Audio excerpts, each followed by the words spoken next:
When we think of Apollo 11, we usually picture a pristine, flawless leap for mankind, a moment so perfect that millions of people still refuse to believe it actually happened, insisting the whole thing was filmed on a Hollywood soundstage. Look closer at the actual logs, and the pristine Hollywood narrative dissolves into a series of frantic, chaotic near disasters. Geopolitical panic fueled the entire mission. In 1957, the Soviet Union shocked the American government by launching Sputnik, the very first artificial satellite directly into Earth's orbit. 4 years later, the Soviets dealt another massive blow. They put this man, cosmonaut Yuri Gagarin, into space, beating America to the punch yet again. Stinging from these losses, President John F. Kennedy made a massive public gamble in 1961. He promised the world that the United States would land a man on the moon before the end of the decade, committing to a deadline using technology that quite literally did not exist yet. Cold War desperation dictated the pace. This was a race for geopolitical dominance, a pressure cooker that forced NASA to accept life-threatening risks to beat a clock. Rushing to meet JFK's deadline had immediate, fatal consequences. During a routine ground test in January 1967, the Apollo 1 cabin caught fire. 3 astronauts died inside this charred command module. NASA kept pushing. By July 1969, they had built a machine weighing 3 million kilograms, loaded it with 1 million gallons of explosive liquid fuel, and strapped 3 men to the top to blast them out of Earth's orbit. Fast forward to the descent. Just as the lunar module was attempting to land on the moon, sudden alarms went off inside the cockpit. The astronauts looked at this interface, the Apollo guidance computer, and saw error codes 1201 and 1202 flashing. They soon learned this primitive computer's processing system was completely overloaded, but designed to drop low-priority tasks to keep running. But the automated system was steering the module directly into a massive boulder field. Neil Armstrong had to take manual control, flying horizontally at 150 meters above the surface to find a safe spot to touch down. That manual detour ate through their reserves. By the time they finally landed, they had only 30 seconds of fuel left before mission control would have forced them to abort the entire landing sequence.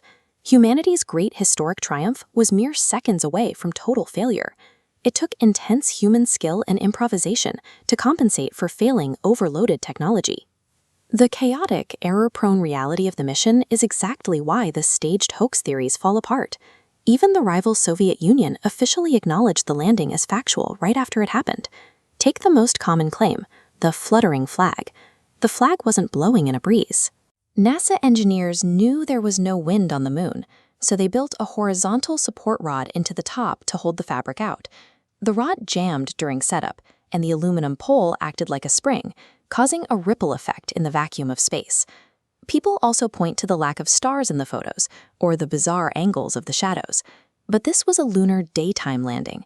The brilliant sunlight bounced off the white spacesuits and the highly reflective lunar dust, acting as a massive secondary light source that overwhelmed the camera lenses and cast odd, scattered shadows. If the US government had faked a multi-billion-dollar propaganda film, they would have engineered it for visual perfection. These counterintuitive visual anomalies are exactly what raw, unscripted physics looks like. After their 2.5-hour moonwalk, the astronauts faced an entirely new crisis. While squeezing his bulky spacesuit back through the tiny hatch, Neil Armstrong accidentally smashed a panel, breaking off the ascent engine arming switch. Without it, they could not ignite the engine to leave. They were effectively stranded. So Buzz Aldrin looked around the tiny module for anything that could physically complete the broken electrical circuit. He grabbed a standard ballpoint pen, jammed it into the mechanism, and miraculously sparked the engine to life. Even the trip home was a gamble. Before re-entering Earth's atmosphere, the service module was supposed to fire thrusters to push itself safely away. Those thrusters failed. The astronauts could only sit and watch as the heavy module began to break apart dangerously close to their window. The probability of death during this mission was so high that President Richard Nixon already had a backup speech written, prepared to tell the world that the men who went to explore in peace would rest in peace. A moment of wonder. Survival didn't come down to the carefully calculated, redundant safety systems we rely on in modern aerospace. It came down to frantic, on-the-fly improvisation and sheer luck. The immediate aftermath of their survival was surprisingly anticlimactic.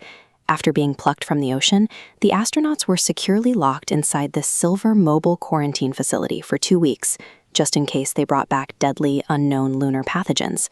But while they sat in isolation, the real, lasting consequence of their mission was already taking shape back on Earth. To calculate complex orbital mechanics in real time, the Apollo program desperately needed tiny, lightweight, and highly reliable computers. NASA placed a massive sudden order for a newly invented piece of advanced computing technology called the integrated circuit. Because of this extreme demand, production volumes skyrocketed, and the price of these microchips crashed by 90% in just 5 years. By proving integrated circuits were reliable enough to guide a spacecraft and survive re-entry, NASA provided the proof of concept the commercial industry needed. As prices fell, those chips migrated from lunar modules into the first generation of consumer computers. Yet by 1972, the Apollo program was abruptly canceled. As the Vietnam War raged and domestic crises piled up at home, spending $24 billion on space exploration became entirely unpalatable to the American public. Humanity didn't stop going to the moon because the rockets failed, or the science dried up. We stopped because the Cold War dynamic shifted, and the political return on that massive financial investment had simply vanished. Now, half a century later, the political and scientific landscape has changed again. NASA's new Artemis program is finally sitting on the launch pad, actively preparing to send humans back to the lunar surface. As we prepare to return, we carry the lessons of 1969 with us, that progress is rarely a neat, tidy miracle, but a harrowing gamble that truly forces our species forward.